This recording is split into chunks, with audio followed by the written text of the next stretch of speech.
Hola, ¿qué tal? Nosotros somos Juntos Podemos Ver. Yo soy Rodrigo Vargas y esta es la parte número 19 del libro El General en su laberinto de Gabriel García Márquez. Continuamos. No volvimos a recibir noticias directas de Urdaneta durante 42 días, pero siguió escribiéndole de todos modos durante el largo mes en que no hizo más que impartir órdenes militares a los cuatro vientos. Los barcos llegaban y se iban, pero no se volvió a hablar del viaje a Europa, aunque él lo hacía recordar de vez en cuando como un modo de presión política. La casa del pie de la popa se convirtió en un cuartel general de todo el país, y pocas decisiones militares de aquellos meses no fueron inspiradas o tomadas por él desde la hamaca.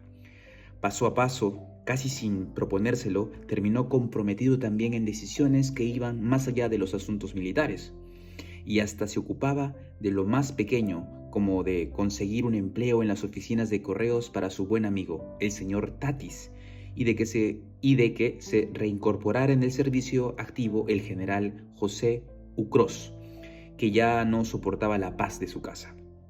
En esos días había repetido con un énfasis renovado una vieja frase suya: yo estoy viejo, enfermo, cansado, desengañado, hostigado, calumniado y mal pagado.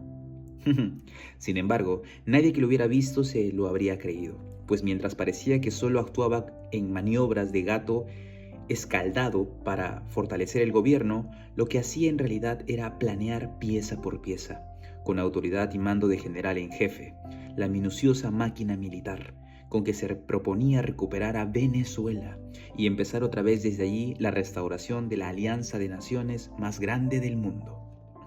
No podía concebirse una ocasión más propicia. La Nueva Granada estaba segura en manos de Urdaneta, con el Partido Liberal en derrota y Santander anclado en París. El Ecuador estaba asegurado por Flores, el mismo caudillo venezolano, ambicioso y conflictivo que había separado de Colombia a Quito y a Guayaquil, y para crear una república nueva. Pero el general confiaba en recuperarlo para su casa después que sometiera a los asesinos de Sucre. Solivia, creo que es Bolivia, Solivia, estaba asegurada con el mariscal de Santa Cruz, supongo que es Bolivia, pero acá dice Solivia. Solivia estaba asegurada con el mariscal de Santa Cruz, su amigo, que acababa de ofrecerle la representación diplomática ante la Santa Sede, de modo que el objetivo inmediato era arrebatarle al general Páez de una vez por todas el dominio de Venezuela. El plan militar del general parecía concebido para iniciar desde Cúcuta una ofensiva en grande, mientras Páez se concentraba en la defensa de Maracaibo. Pero el día 1 de septiembre, la provincia de Riohacha depuso al comandante de armas, desconoció la autoridad de Cartagena y se declaró venezolana. El apoyo de Maracaibo no solo le fue dado de inmediato, sino que mandaron a su auxilio al general Pedro Garujo, el cabecilla del 25 de septiembre, que había escapado a la justicia al amparo del gobierno de Venezuela. Montilla fue a llevar la noticia tan pronto como la recibió, pero el general ya la conocía y estaba exultante, pues la insurrección de Riohacha le daba pie para movilizar desde otro frente fuerzas nuevas y mejores contra Maracaibo. Además, dijo, tenemos a Garujo en nuestras manos. Esa misma noche se encerró con sus oficiales y trazó la estrategia con gran precisión, describiendo los accidentes del terreno, moviendo ejércitos enteros como piezas de ajedrez, anticipándose a los propósitos menos pensados del enemigo. No tenía una formación académica, siquiera comparable con cualquiera de sus oficiales, que en su mayoría fueron formados en las mejores escuelas militares de España, pero era capaz de concebir una situación completa hasta en los últimos detalles. ¡Wow! Su memoria visual era tan sorprendente que podía prever un obstáculo visto al pasar muchos años antes, y aunque estaba muy lejos de ser un maestro en las artes de la guerra, nadie le superaba en inspiración. Al parecer, el plan estaba terminado hasta en sus últimos detalles y era minucioso y feroz, y tan visionario que el asalto a Maracaibo estaba previsto para fines de noviembre o, en el peor de los casos, a principios de diciembre. Terminada ya la revisión final a las 8 de la mañana de un martes de lluvias, Montilla le había hecho ver que en el plan se notaba la falta de un general granadino. No hay un general de la Nueva Granada que valga nada, dijo él. Lo que no son ineptos son bribones. Los que no son ineptos son bribones. Montilla se apresuró a endulzar el tema. ¿Y usted, general, para dónde se va? En este momento ya me da lo mismo Cúcuta que Riohacha, dijo él. Se volvió para retirarse y el ceño duro del general Carreño, el ceño duro del general Carreño le recordó la promesa varias veces incumplida. La verdad era que él quería tenerlo a su lado a toda costa, pero ya no podía entretener más sus ansias. Le dio en el hombro la palmadita de siempre y le dijo: palabra cumplida, Carreño, usted también se va. La expedición, compuesta por 2000 hombres, zarpó de Cartagena en una fecha que parecía escogida como símbolo: 25 de septiembre. Iba al mando de los generales Mariano Montilla, José Félix Blanco y José María Carreño, y todos llevaban por separado la misión de buscar en Santa Marta una casa de campo que le sirviera al general para seguir de cerca la guerra mientras restauraba su salud. Este le escribió a un amigo: dentro de 2 días me voy para Santa Marta, por hacer ejercicio, por salir del fastidio en el que estoy y por mejorar de temperamento. Dicho y hecho, el 1 de octubre emprendió el viaje. El 2, todavía en camino, fue más franco en una carta al general Justo Briceño: yo sigo para Santa Marta con la mira de contribuir con mi influencia en la expedición que marcha contra Maracaibo.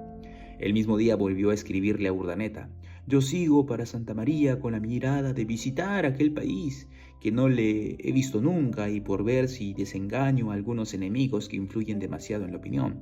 Evidentemente estaba mintiendo para que no lo descubrieran, ¿no? Solo entonces le reveló el propósito real de su viaje: veré de cerca las operaciones contra Riohacha y me acercaré a Maracaibo y a las tropas para ver si puedo influir en alguna operación importante. Visto al derecho, ya no era un jubilado en derrota huyendo hacia el destierro, sino un general en campaña. ¡Wow! Se pone sabroso. La salida de Cartagena había estado precedida por urgencias de guerra.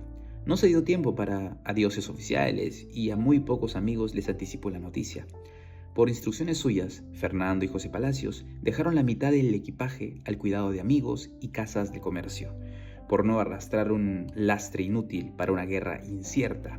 Al comerciante local, don Juan Pavageau, le dejaron 10 baúles de papeles privados, con el encargo de enviarlos a una dirección de París que le sería comunicada más tarde. En el recibo se estableció que el señor Pavageau los quemaría en caso de que el propietario no pudiera reclamarlos por causa de fuerza mayor. Fernando depositó en el establecimiento bancario de Bush y compañía 200 onzas de oro que a última hora encontró, sin rastro alguno de su origen, entre los útiles de escritorio de su tío. A Juan de Francisco Martín le dejó también un depósito, un cofre con 35 monedas de oro. Le dejó asimismo una faltriquera de terciopelo y con 294 medallas grandes de plata, 67 pequeñas y 96 medianas, y otra igual con 40 medallas. ¡Wow! Conmemorativas de plata y oro, vi algunas con el perfil de Mompox. De general, mejor dicho. También le dejó la cubierta de oro que llevaba desde Mompox en un antiguo cajón de vinos, alguna ropa de cama muy usada, 2 baúles de libros, una espada con brillantes y una escopeta inservible. Entre otras muchas cosas menudas, rastrojos de los tiempos idos, había varios pares de espejuelos en desuso, con graduaciones progresivas, desde que el general descubrió su presbicia incipiente en la dificultad para afeitarse a los 39 años, hasta que la distancia del brazo no le alcanzaba para leer. José Palacios, por su parte, dejó al cuidado de don Juan de Dios Amador una caja que durante varios años había viajado con ellos de un lado para otro y de cuyo contenido no se sabía nada a ciencia cierta.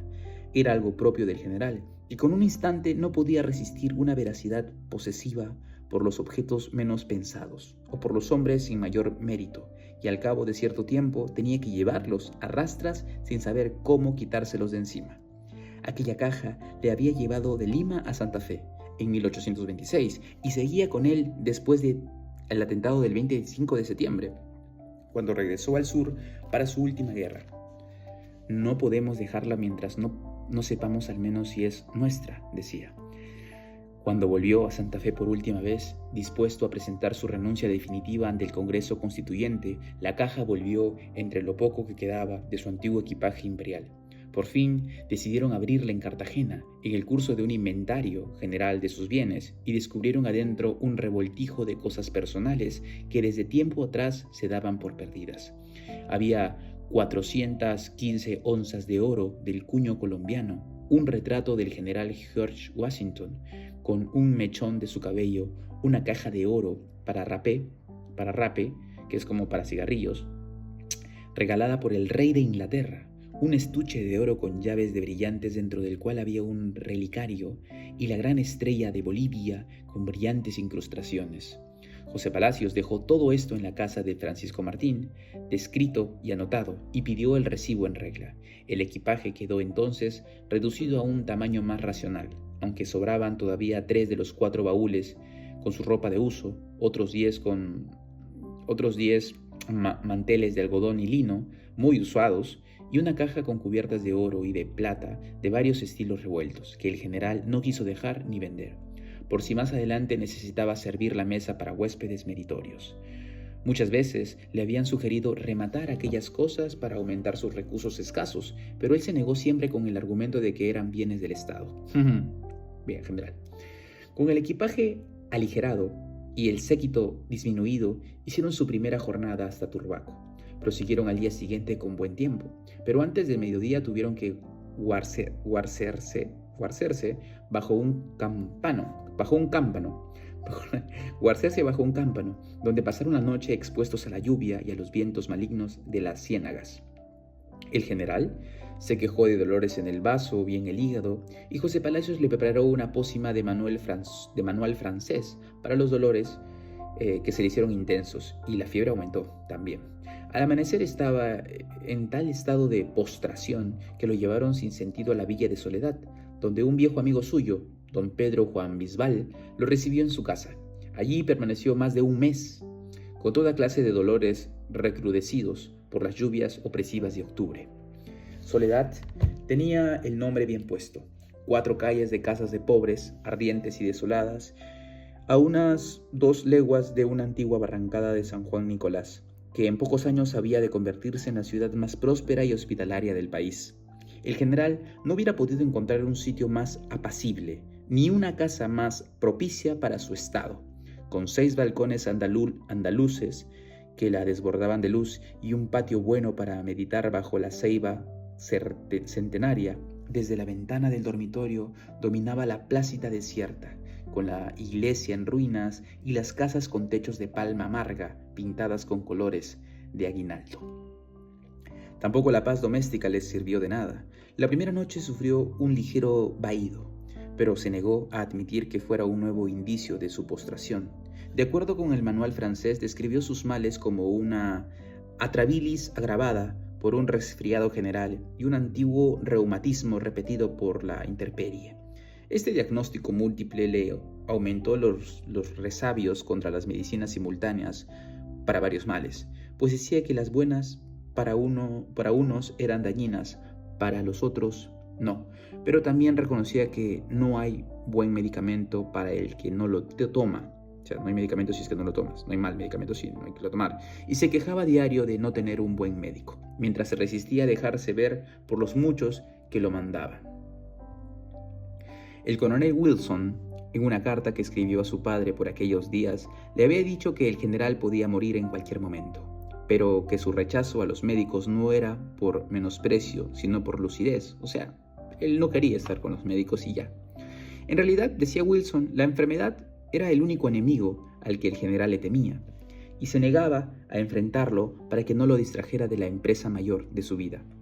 Atender una enfermedad es como estar empleado a un buque, le había dicho el general. 4 años antes, en Lima, Olairey le había sugerido que aceptara un tratamiento médico a fondo mientras preparaba la Constitución de Bolivia, y su respuesta fue terminante. No se ganan 2 carreras al mismo tiempo, dijo. Parecía convencido de que el movimiento continuo y el valerse de sí mismo era un conjuro contra la enfermedad. Fernanda Barriga, Tenía la costumbre de ponerle un babero y darle la comida con la cuchara, como a los niños, y él la recibía y la masticaba en silencio, y hasta volvía a abrir la boca cuando terminaba. Pero en esos días le quitaba el plato y la cuchara y comía con su propia mano, sin babero, para que todos entendieran que no necesitaba de nadie. A José Palacio se le partía el corazón cuando lo encontraba tratando de hacerse las cosas domésticas que siempre le había hecho sus criados o sus ordenanzas y edecanes, y no tuvo consuelo cuando lo vio vaciarse encima todo un frasco de tinta tratando de envasarla en un tintero. Fue algo insólito, porque todos se admiraban de que no le temblaran las manos por muy mal que estuviera, y que su pulso fuera tan firme que seguía cortándose y puliéndose las uñas una vez por semana y afeitándose todos los días. Pero realmente no, estaba ya bastante mal. En su paraíso de Lima había vivido una noche feliz con una doncella de vellos lacios que le cubrían hasta el último milímetro de su piel de beduina. Al amanecer, mientras se afeitaba, la contempló desnuda en la cama, navegando en un sueño apacible de mujer complacida, y no pudo resistir la tentación de hacerla suya para siempre, con un auto sacramental. La cubrió de pies a cabeza con espuma de jabón, y con un deleite de amor la rasuró por completo con la navaja barbera, a veces con la mano derecha, a veces con la izquierda, palmo a palmo hasta las cejas encontradas, y la dejó 2 veces desnuda en su cuerpo magnífico de recién nacida. Ella le preguntó con el alma hecha trizas si de veras la amaba, y él le contestó con la misma frase ritual que a lo largo de su vida había ido regando sin piedad en tantos corazones: más que a nadie jamás en este mundo. Ay, general, más que a nadie jamás en este mundo. Muy buena, general. Anótenlo, chicos, más que a nadie jamás en este mundo. En la villa de Soledad, también mientras se afeitaba, se sometió a la misma inmolación. Empezó por cortarse un mechón blanco y lacio de los muy escasos que le quedaban. Pucha, es que ya estaba viejo, ya no podía. En su juventud, wow, pero ahora ya no. Obedeciendo al parecer a un impulso infantil, enseguida se cortó otro de un modo más consciente, y luego todo sin ningún orden, como cortando hierba, mientras declamaba por las grietas de la voz sus estrofas preferidas de La Araucana. José Palacios entró en el dormitorio para ver con quién hablaba y lo encontró afeitándose al cráneo cubierto de espuma. Quedó pelado al rape. Pucha, se peló. El exorcismo no logró redimirlo. Usaba el gorro de seda durante el día y de noche se ponía la caperuza colorada, pero apenas si lograba mitigar los soplos helados del desaliento. Se levantaba a caminar en la oscuridad por la enorme casa enlunada, solo que ya no pudo andar desnudo, sino que se envolvía en una manta para no tiritar de frío en las noches de calor. Con los días no le bastó la manta, sino que se resolvió ponerse la caperuza colorada encima del gorro de seda. Las intrigas cositeras de los militares y los abusos de los políticos lo exasperaban tanto que una tarde decidió, con un golpe en la mesa, que no soportaba más ni a los unos ni a los otros. «Díganles que estoy ético, para que no vuelvan», gritó. Fue una determinación tan drástica que prohibió los uniformes y los ritos militares en la casa, pero no logró sobrevivir sin ellos. Así que las audiencias de consuelo y los conciliabulos estériles continuaron como siempre, contra sus propias órdenes. Entonces se sentía tan mal que aceptó la visita de un médico con la condición de que no lo examinara ni le hiciera preguntas sobre sus dolores ni pretendiera darle nada de beber. «Solo para conversar», dijo. El elegido no podía parecerse más a sus deseos. Se llamaba Hércules. Hércules Gastelbondo, y era un anciano ungido por la felicidad, inmenso y plácido, con el cráneo radiante por la calvicie total y una paciencia de ahogado que por sí sola aliviaba los males ajenos. Su incredulidad y su intrepidez científica eran famosas en todo el litoral. Prescribía la crema de chocolate con queso fundido para los trastornos de la bilis, aconsejaba hacer el amor en los sopores de la digestión como un buen paliativo para una larga vida y fumaba sin reposo unos cigarrillos de carraterro que lidiaba con papel de estraza y se los recetaba a sus enfermos contra toda clase de malesentendidos del cuerpo. Los mismos pacientes decían que nunca los curaba por completo, sino que los entretenía con su verba florida. Él soltaba una risa plebeya. A los otros médicos se les muere tantos enfermos como a mí, decía, pero conmigo se mueren más contentos. Llegó en la carroza del señor Bartolomé Molinares, que iba y venía varias veces al día llevando y trayendo toda clase de visitantes espontáneos, hasta que el general les prohibió ir sin ser invitados. Llegó vestido de lino blanco sin aplanchar, abriéndose paso a través de la lluvia, con los bolsillos atiborrados de cosas de comer y con un paraguas tan descosido que más bien servía para convocar las aguas que para impedirlas. Lo primero que hizo después de los saludos formales fue pedir perdón por la peste del cigarro que ya llevaba a medio fumar. El general, que no soportaba el humo del tabaco, no solo entonces sino desde siempre, lo había dispensado de antemano. «Estoy acostumbrado», le dijo. «Manuela fuma unos más asquerosos que los suyos, hasta en la cama, y desde luego me echa el humo mucho más cerca que usted». El doctor Gastelbondo agarró al vuelo una ocasión que le quemaba el alma. «Por cierto», dijo, «¿cómo está?» «¿Quién?» «Doña Manuela». El general respondió en seco. «Bien». Y cambió de tema, de un modo tan ostensible que el médico soltó una carcajada para disimular su impertinencia. El general sabía, sin duda, que ninguna de sus travesuras galantes estaba a salvo de los murmullos de su séquito. Nunca hizo alarde de sus conquistas, pero había sido tantas y de tanto intrépido que sus secretos de alcoba eran de dominio público.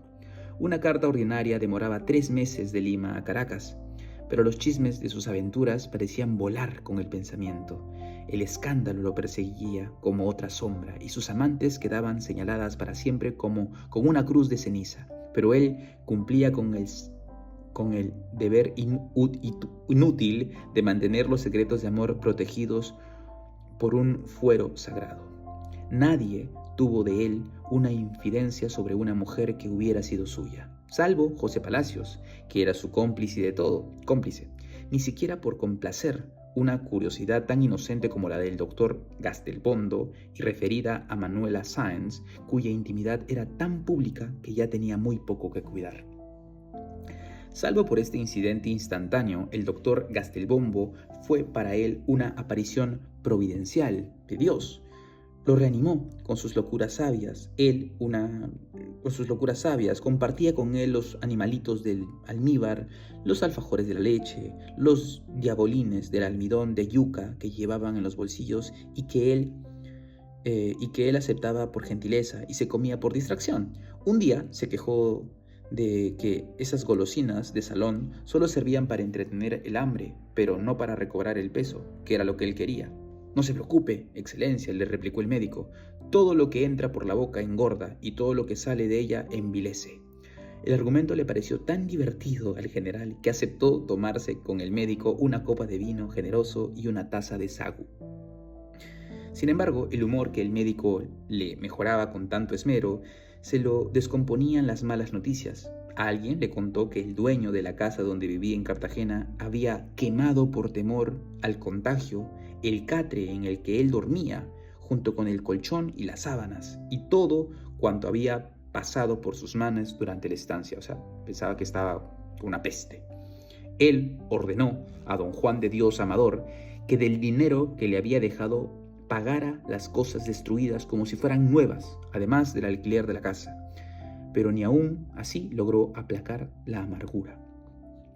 Peor aún se sintió unos días después, cuando supo que don Joaquín Mosquera había pasado por ahí de tránsito para los Estados Unidos y no se había dignado a visitarlo. Preguntando a unos y a otros sin disimular su ansiedad, se enteró de que en efecto había permanecido en la costa más de una semana mientras esperaba el barco, que había visto a muchos amigos comunes y también a algunos enemigos suyos, y que a todos les había expresado su disgusto por lo que él calificaba como las ingratitudes del general. En el momento de zarpar, ya en la chalupa que lo conducía a bordo, había resumido su idea fija para quienes fueron a despedirlo. «Recuérdenlo bien», les dijo, «ese tipo no quiere a nadie. ¡Asu, qué mala onda! Bueno, José Palacios sabía cuán sensible era el general a semejante reproche.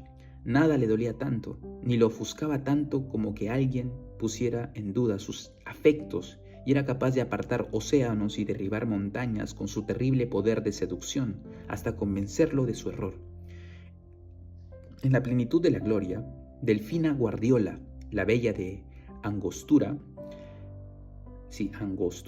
le había cerrado en las narices las puertas de su casa, enfurecida por las veleidades. «Usted es un hombre eminente, general, más que ninguno», le dijo, «pero el amor le queda grande». «¡Wow! El amor me queda grande». Él se metió por la ventana de la cocina y permaneció con ella durante 3 días. Y no solo estuvo a punto de perder una batalla, sino también el pellejo, hasta lograr que Delfina confiara en su corazón. Mosquera estaba entonces fuera de su alcance, pero comentó su rencor con todo el que pudo. Se preguntó hasta la saciedad con qué derecho podía hablar de amor un hombre que había permitido que le comunicaran a él en una nota oficial la resolución venezolana de su repudio y su destierro. ¿Y qué de gracias que no le contesté para dejarlo a salvo de una condena histórica?», gritó. Recordó todo cuanto había hecho por él, cuánto lo había ayudado a ser lo que era, cuánto había tenido que soportar las necesidades de su narcisismo rural. Por último, escribió a un amigo común una carta extensa y desesperada, para estar seguro de que las voces de su angustia alcanzarían a Mosquera en cualquier parte del mundo. En cambio, las noticias que no llegaban lo envolvían como una niebla invisible. Urdaneta seguía sin contestar sus cartas. Briceño Méndez, su hombre en Venezuela, le había mandado una junto con una fruta de Jamaica, de las que tanto apetecía, pero el mensajero se había ahogado. Justo Briceño, su hombre en la frontera oriental, lo desesperaba con su lentitud. El silencio de Urdaneta había echado una sombra sobre el país. La muerte de Fernández Madrid, su corresponsal en Londres, había echado una sombra sobre el mundo. Últimos 2 párrafos. Lo que no sabía el general era que mientras él permanecía sin noticias de Urdaneta, este mantenía correspondencia activa con oficiales de su séquito, tratando de que le arrancaran una respuesta inequívoca. A Olarey le escribió: «Necesito saber de una vez por todas si el general acepta o no acepta la presidencia, o si toda la vida hemos de correr tras un fantasma que no se puede alcanzar». No solo Olarey, sino otros de su entorno intentaban charlas casuales para darle a Urdaneta alguna respuesta, pero las evasivas del general eran infranqueables. Cuando por fin se recibieron noticias ciertas de Riohacha, eran más graves que los malos presagios. El general Manuel Valdés, como estaba previsto, se tomó la ciudad sin respuesta el 20 de octubre, pero Garujo le aniquiló 2 campañas de exploración la semana siguiente. Valdés presentó ante Montilla una renuncia que pretendía ser honorable y que al general le pareció indigna. «Ese canalla está muerto de miedo», dijo. Faltaban solo 15 días para intentar la toma de Maracaibo, de acuerdo con el plan inicial, pero el simple dominio de Riohacha era ya un sueño imposible. «¡Carajos!», gritó el general, «la flor y nata de mis generales no ha podido desembaratar una revuelta de cuartel». Sin embargo, la noticia que más lo afectó fue que las poblaciones huían al paso de las tropas del gobierno, porque las identificaban con él, a quien tenían por asesino del almirante Padilla, que era un ídolo en Riohacha, su tierra natal. Además, el desastre parecía concertado con los del resto del país. La anarquía y el caos se ensañaban por todas partes, y el gobierno de Urdaneta era incapaz de someterlos. ¡Wow! Se le está yendo un poco de las manos, ¿no?, a nuestro capitán. Bien, eso ha sido todo por hoy. Nos vemos el día de mañana. Gracias.